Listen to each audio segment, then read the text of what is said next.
Kasih karunia dan damai sejahtera Allah Bapa kita dan anaknya Tuhan Yesus Kristus menyertai saudara. Amin. Shalom, saudara-saudari yang terkasih di dalam nama Tuhan Yesus Kristus. Senang bisa menyapa saudara di tempat saudara berada hari ini, dalam dimensi yang berbeda, tetapi dalam dunia yang sama. Sebagai insan yang diciptakan untuk Tuhan, sebelum kita melakukan rangkaian aktivitas kita pada hari ini, marilah kita mengawalinya dengan mendengarkan firman Tuhan. Shalom, selamat pagi. Renungan kita hari ini diambil dari Matius 5 ayat 29. Maka jika matamu yang kanan menyesatkan engkau, cungkilah dan buanglah itu. Karena lebih baik bagimu jika satu dari anggota tubuhmu binasa daripada tubuhmu dengan utuh dicampakkan ke dalam neraka. Demikian firman Tuhan. Saudara-saudari yang terkasih, saudara pasti tahu bahwa tidak ada asap jika tidak ada api.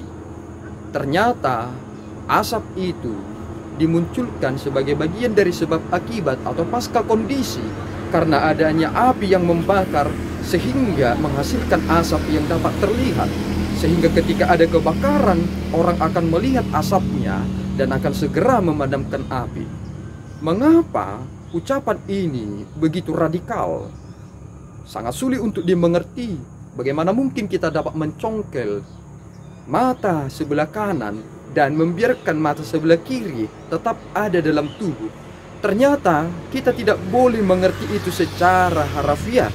Ternyata pengertian yang ingin disampaikan dalam peristiwa ini adalah, jika sesuatu hal yang kamu kerjakan ternyata menjadi sumber dari dosa, maka hentikan itu. Kebanyakan dari antara kita larut dalam hobi kita masing-masing, dalam segala sesuatu yang kita kerjakan masing-masing. Terkadang itu tidak penting dan perlu, tetapi kita menghidupinya dan tidak mau terlepas dengan apa yang kita kerjakan itu. Ini menjadi pengertian yang sangat mendalam bagi kita. Jika saudara ingin api itu segera padam, maka jangan dekatkan api dengan minyak. Tubuh ini adalah lemah, tetapi roh itu adalah bisa mengatasi sifat-sifat kedagingan. Sehingga jika saudara ingin dapat menitik beratkan hidup saudara menjadi lebih berguna, maka penuhilah kebutuhan roh saudara lewat firman Tuhan. Dan kecilkanlah keinginan-keinginan daging saudara, sehingga keinginan daging itu tidak menguasai hidup saudara. Ingat, neraka itu nyata, penghakiman itu nyata. Selagi kita masih diberi kesempatan, maka jangan izinkan kesempatan itu berjalan begitu saja.